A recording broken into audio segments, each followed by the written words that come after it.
Hi, I'm Dubber. I'm the Director of Music Techfest, and this is the MTF podcast.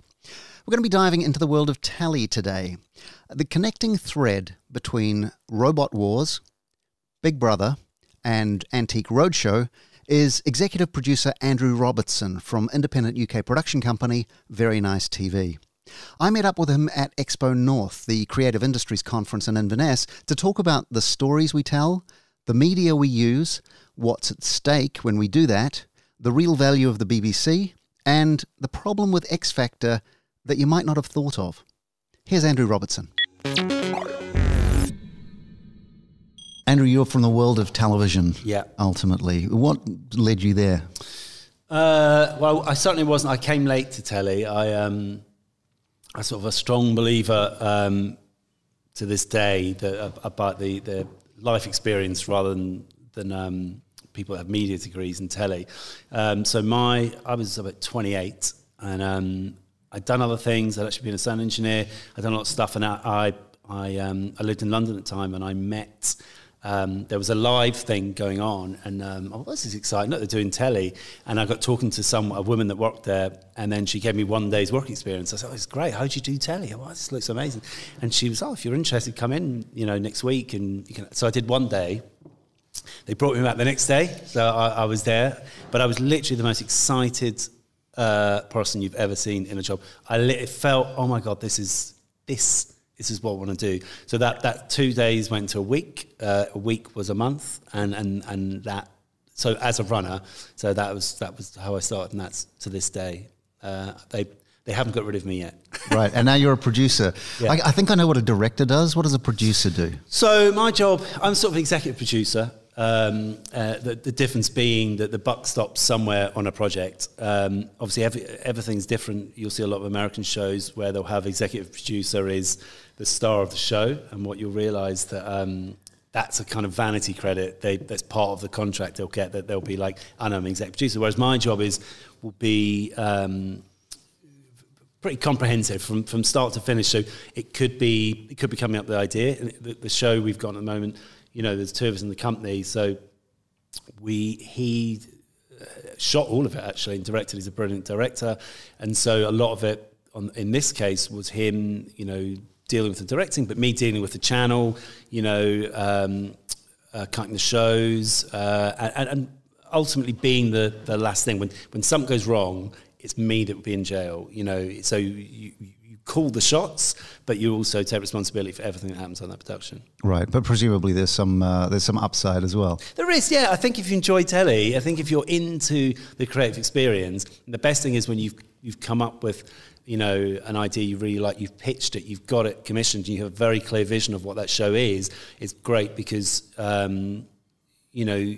you're seeing it through from the very start to the very end, and that show, and that's what you do it for. Mm-hmm. Is I've doing things like Robot Wars. All the creative stuff is done. The format's there. You're responsible mainly just for squabbling robot ears, and they're all like, oh, that's not fair. He did this or she did that. But so it kind of differs. That's what I like about TV is that the role will change, but ultimately, you have the experience that puts you in that position to have that role. Is the kind of the specialism sort of real life? I don't want to say reality TV, but real life. I've done a lot of reality TV. You're okay with the term? It's not a pejorative, or I don't mind. I did a lot of reality TV, back in the Big Brother days and all that sort of thing, and they were good. They were good shows to make. They were very hard shows to make. You worked really hard, but you met a lot. It was very much in the trenches. You met a lot of people that became really good friends, and you went to work with, or you work with later. And if you can make those shows, people know that they can trust you in a way. They go, all right, they made such and such. Go, well, they'll be all right then. Right. Then a lot of these shows are not for the faint-hearted to make. Yeah, and it also doesn't gel entirely with my understanding of reality either. Well, they changed a lot. I stopped. My last reality show was Big Brother when it was on Channel 4, and so when it went to Channel 5, that show finished, and then obviously the more constructive reality shows came in.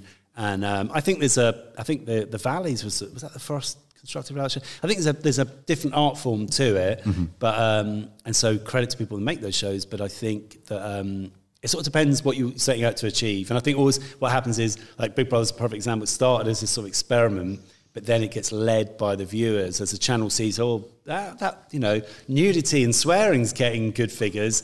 That drives the editorial ultimately. Right, and there is this kind of, I guess, ethical and moral dimension to what you do. Yes. Is it best not to think about it, or is it something that you really wrestle with? Yeah, you know what? I was talking about this the other day. I'm actually really, I've always been very strong on the ethical side of it. And when you see a lot of the shows I've made, you might not think, but actually, it's up to everyone. It's up to you how you want to live your life. But I've said no to a lot of things. I refuse to let things happen on my watch. I always say this, my watch is not going to happen. A lot of things that are pretty shocking I've seen and I've refused. And that comes back to that executive producer thing where it's you have to make a call. When you're doing, I did The Farm and Big Brothers and the things I've seen that happening or people going to let happen, that I've certainly lost jobs because I refused to do things that people above me wanted to happen. And I was like, well, I'm not taking part. That's not the, you can't treat people in that way. So I think you have to you have to sleep at night, don't you? Sure. Make that call. And where's that led you now? Definitely to a better place. I mean, the people, when the person that runs a company is telling you to do something that ethically you think is wrong and you choose not to, then they won't hire you again. But for me, that's fine. So I don't want to work. Yeah. So I think you have to, I've had a lot of that in my career, and I'm very happy with where I am. So you've had a lot of being sacked for ethical standpoints? Not been sacked, but God, what I would put it is bullying. Essentially being on shows where they refuse to talk to you for the rest of the production. So in the next 2 months, with people, your boss is like ignoring you when you walk in a room. And that's very grown up. It's pretty horrific. Yeah, it was horrible. Wow. But I think you have to make, you make your decisions, and that's fine. But I think it's important to just remember that it's that thing of not being overwhelmed by when your boss or whoever's running the company is pressurizing you to do something you feel uncomfortable with. The point is you just say, I'm just not going to do that. I've done a lot of crazy shit, but you still have to have your own moral boundaries. Yeah. You hear two contradictory stories. One is that this is the golden age of television, and the other one is this is the worst time ever for television. Are either of those things true to any extent? No, I think it's that thing of, I was listening to that great song, everyone credits to Baz Luhrmann, but it's not him, is it? But Sunscreen, if I had one piece of advice, great, I listened to it again the other day, and there's a bit in there, I think he mentions that you always think, the past, was the best of times, and this is the worst times. And I think that some of the stuff in TV at the moment is amazing. We went that session talking a lot about Netflix and the likes. And for me, Netflix feels slightly bloated. I think Black Mirror is a good example where, I think they're too long. I think they're great. I think Charlie Brooker is amazing. But I'm like, that could have been a third of the time. So I think there's that side, but I'm much more excited by the sort of newer kind of talent coming through. That might be a couple of years before we sort of see them break through. But I think there's, as ever, you share it. It's a good time, TV. Yeah, one thing that you certainly notice about Netflix is just the diversity of places that programs come from, and the types of faces you see on the screen that you just ordinarily wouldn't have. Sort of Latin American leads in programs that are in different languages, and all of these sorts of things. And it seems like there's so much room on Netflix because it's not bound to schedules that you get the opportunity to start to go, let's take a risk, let's put something else in there. Is that I mean, yeah, but the reality is that people are lazy. Yeah, people are lazy, and also the algorithm, the way it works is, I've got kids, and if my kids watch one Adam Sandler film, here's some things we think you'll like will just be all the Adam Sandler back color. So I think my business partner, he's really into YouTube and hasn't been for a long time. He talked about when the algorithm on YouTube changed, and he didn't like it because that deep dive into YouTube where you can find something. Oh my God, I mean, I'm always obsessed with that creative moment. And I left a job. I worked for STV up here in Scotland. I was creative director at the end, and I left it because I did a talk to the company. It went through a thing. Everyone in the company had to talk. And I stood up in front of the group, and I was talking about, there's a thing on Reddit years ago. It was called The Button. Do you remember The Button? No. It was just genius. All it was on April the 1st, they started this thing where on your profile, there was just a thing where it was a countdown from 60 seconds, okay, and there was a little button next to it. And you could only push the button once, okay? And so the 60 seconds counting down, but everyone in the world that was on Reddit saw the same countdown clock, okay? But so if you pushed it at 59 seconds, you got a little colour mixed to your profile forever. So that was basically said, you're impatient, you pushed it at 59. But if you could wait and get it to when it was almost 5 seconds to go, you got this like gold star. So it's just a brilliant gamification for something that didn't matter. Yeah. But what I loved was how simple and brilliant it was. So I was talking to this, the people, the place I work to are all like finance and doing all these shows. And the way they were looking at me, I realized this is not the company I should be working at, because they just looked blank, didn't understand how amazing, what a simple idea that is. So I can't remember your question now, but yeah. It was the golden age of television. Oh yeah, well, exactly. I think it is. I think, and that's what I love, the sort of punk thing. I love the fact that anyone can make stuff. You know, you can make it on your phone.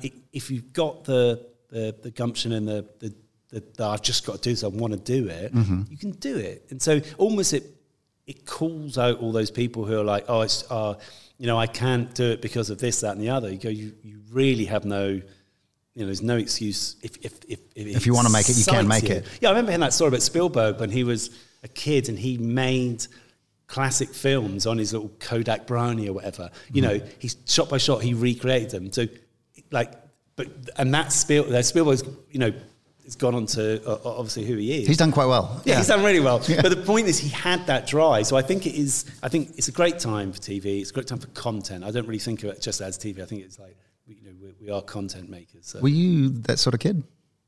Yeah, I did lots of things. Unfortunately, weirdly, for a period, I was convinced I was going to be a professional footballer, and then someone with the same name as me is now the best footballer in Scotland. So I always think, God, if I was Doctor Who, and someone had said, Andrew Robertson, you're going to be a really good footballer, I'd be like, yes, but it wasn't me. But yeah, I definitely was inventive, but trying to find an outlet, you know, and I think that's the same probably for a lot of people. Right. So in this age of everybody can make media, should everybody make media? No. Well, I think they can, but just don't. I think a lot of it is you make it, but don't do that thing where why is no one watching my whatever it is.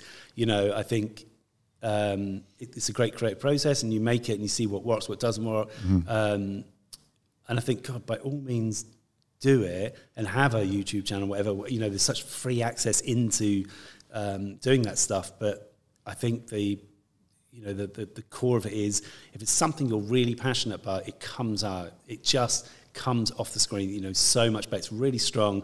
And people, you know, I always think you don't have to be into pillow making, but if you can tell a story about a pillow well, people will come to it, because it's not the pillow they're interested in, it's the way you're getting that story across, and that's at the key of it. So if you think TV just sounds like a glamorous job to have, you sort of will either be a TV wanker, quite frankly, or you won't last, because you'll realise it's really hard. Something else has to come from within to keep you going. All you want is where people who get in TV and stay in the same job, make the same show for, and I go, why don't be in TV, make the same job for 10 years, unless it's amazing, unless it's like a phenomenal thing and, you know, you're at the creative heart of it.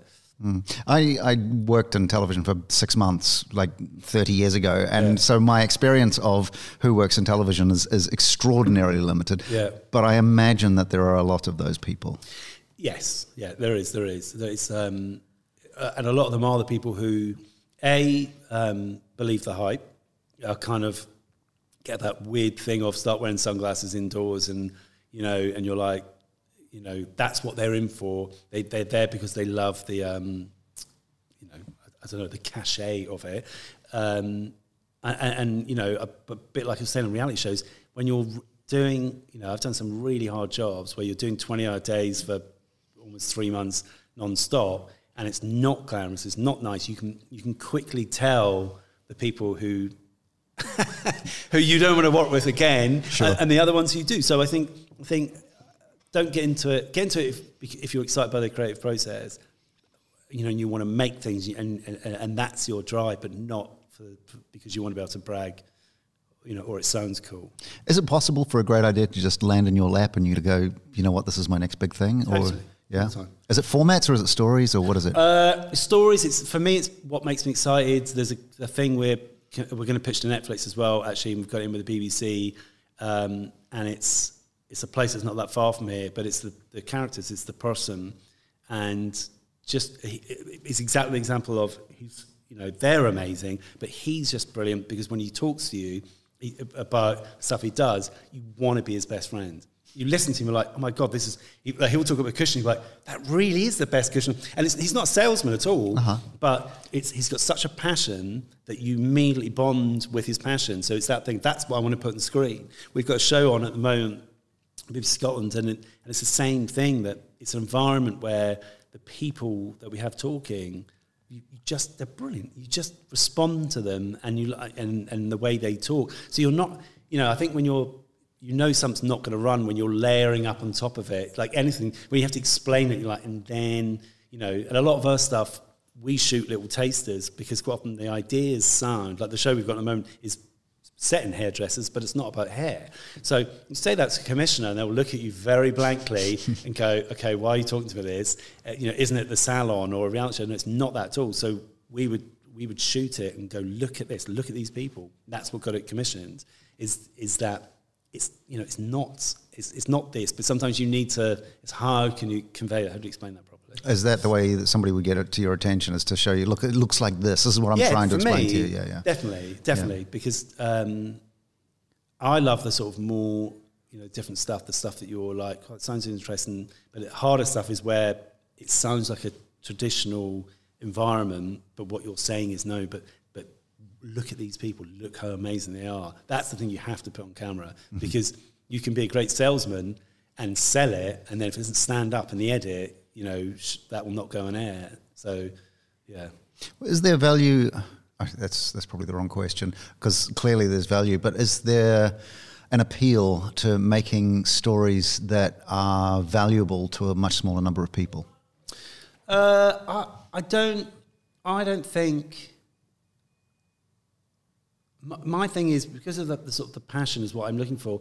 Like I was saying about the cushion thing, I don't think that's how it works. I think that people are interested in stories and people respond to human storytelling. So someone's telling a story well, be it about their life, it's the human factor that we respond to. So it might be model railways, but if you cast it right and they're telling a story of modern railways and they're going and they're really getting into it, and that's what people respond to. And people might talk about, did you see that show last night? That model railway guy, he was hilarious, blah, blah, blah. And they'll watch it not for the model railways, but for the storytelling and the passion. Yeah. So that's what I would say is, if you've got someone who's really boring and they're talking about how to scale up a model railway, you're going to get a very small audience. So is the front person the anchor that holds it together? Or the environment. It could be the group. There was a famous show years ago called the Fucking Fulfords, which was about this sort of very posh aristocratic couple, and they were very funny because they were just swearing and being posh, and people loved it for that. So I think it's you can find universal stories in the most niche of places, and it will work.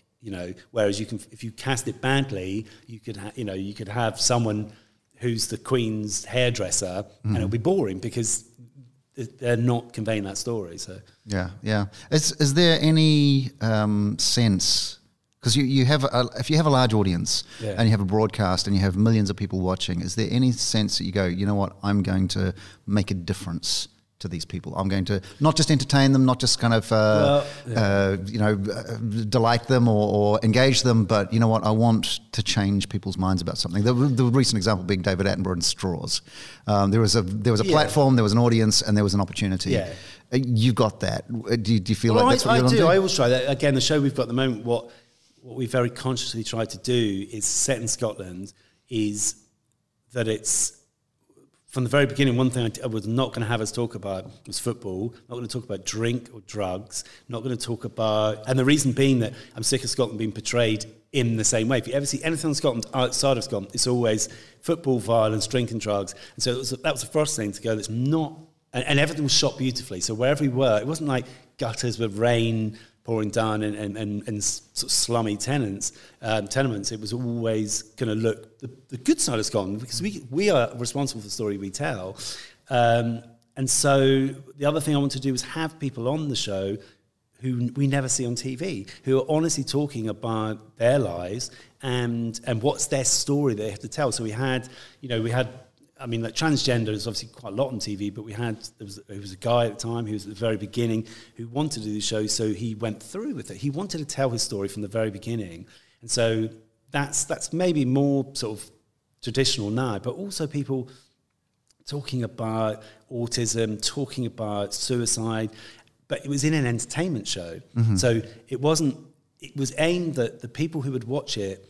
Basically, the people who watch that I want to hear those stories told are the people who, it's their story as well, but they wouldn't watch it if it was a show called It's About Autism and Suicide. They watch it as an entity. So it's a bit like Bill Hicks. Bill Hicks would always say, don't worry, because when he started talking about politics, he would say, don't worry, there's knob jokes on the way. So it's the same thing of mixing the two, because that's what life is. It is the knob jokes and it's the sadness. It's a sugar-coated pill. Yeah. And so I think that's the responsibility we have, is to go, for me anyways, also I want to put real people. I don't want to censor them. I don't want to cut people into stereotypes. Mm-hmm. Having done enough reality shows, I know how to do that. So I was keen not to do that, to go, let's real people tell their stories, and actually you'll realise the beauty in that is much stronger than the contrived kind of edit.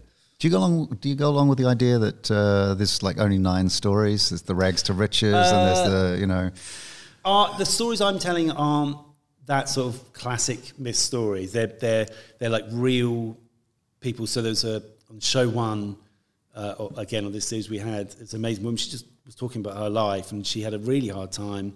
And it's beautiful because you feel for her. She's older. She had a really hard upbringing, and all she could ever do all her life was sing. Singing was a thing that she could do. She's brought up in poverty,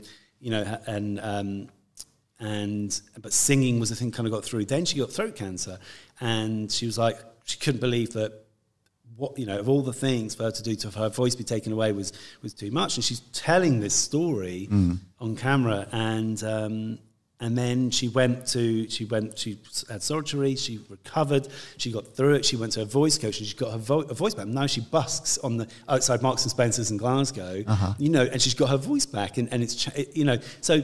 That, I don't know where that fits in the classic myth story, but for me, when you listen to it and she's real, and then she sings at the end of the show, and you're like, oh my God, it's like, it'll bring a tear to your eye, because you're like, that's so powerful. But it's also a real, it's someone's life. We all have those stories in ours, and I think we respond to them in other people. It's interesting that music's a key part of that story, and there is this kind of connection with music. And I know that music is in every television show, without exception. Absolutely. How much do you think about music when you're putting a show together? I think we think about it a lot.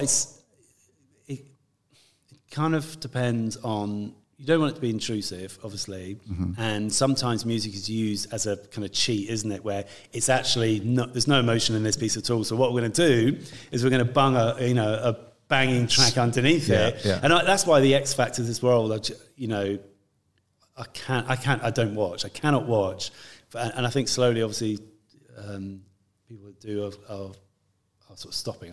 Anyway, because of the way they manipulate people so much with the music, and I think that's a mistake. I think the music in those situations is overpowering, and it shows the weakness, I think, of it, or laziness of the story.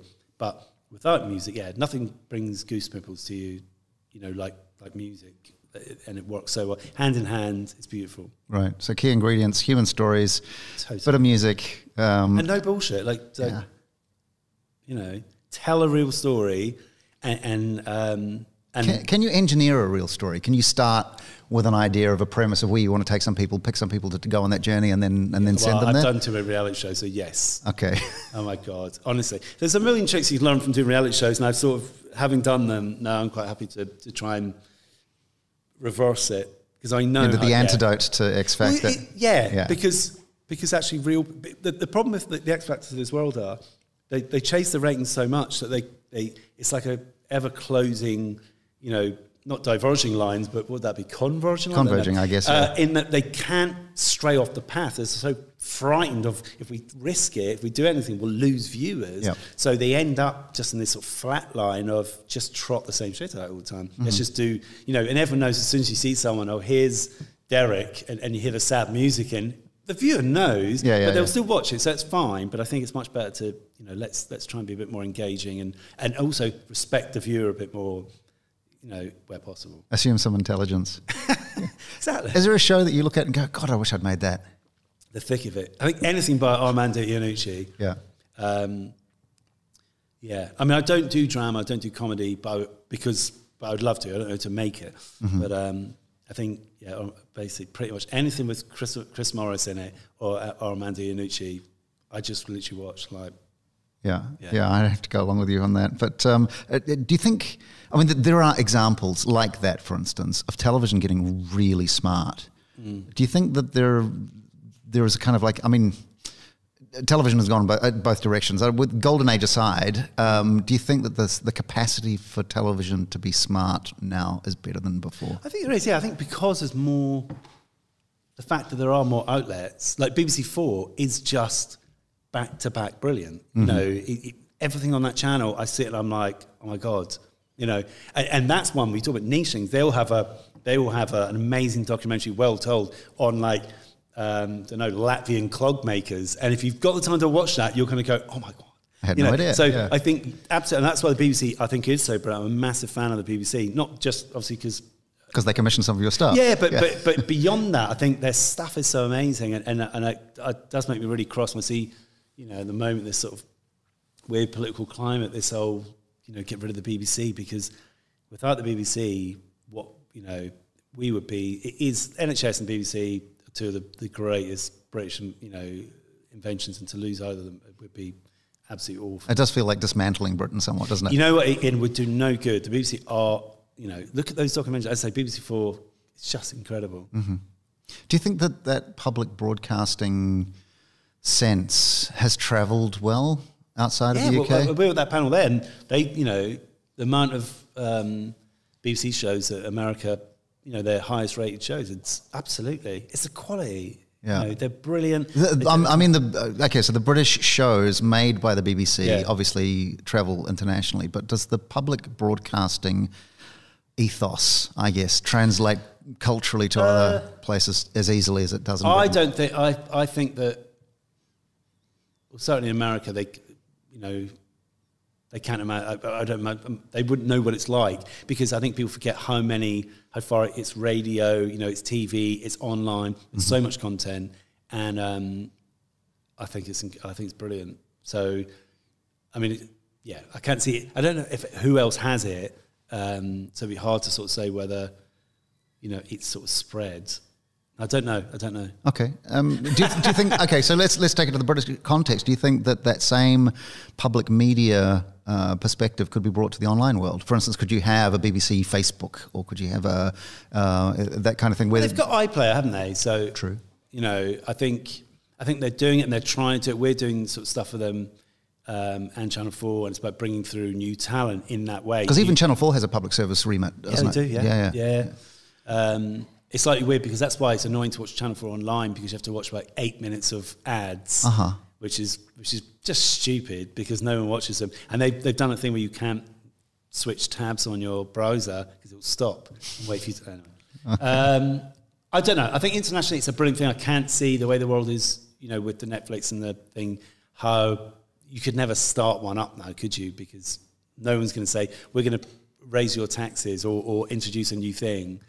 But actually, ironically, the Amazons and Netflixes are coming round to a place where they'll cost the same as, say, a TV license, but give a fraction of the value. Because Netflix doesn't give you amazing radio, doesn't give you all these documentaries, doesn't give you this, doesn't give you that, doesn't give you that sort of range. But what does Netflix cost a year now? It's like almost 10 quid a month. That's 120 quid a year. Yeah, it's getting up there. Yeah, the license fee's 160 a year. So, I think that would be an absolutely terrible thing to lose. Yeah, absolutely. So what's next? What's the kind of not necessarily just for you, but for television?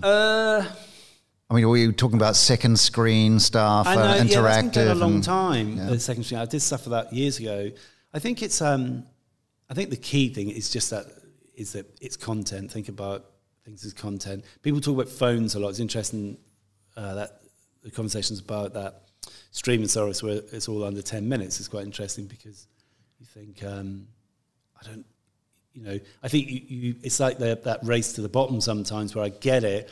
But if you're always chasing the views, I don't think it always is the right way about creating the best content, because actually what happens is that viewers, our mood changes and suddenly they've all gone down one way, whereas I think as long as the content is kind of quality content, in some form, and also represents people, it needs to that's it's a big issue, is that representing people properly.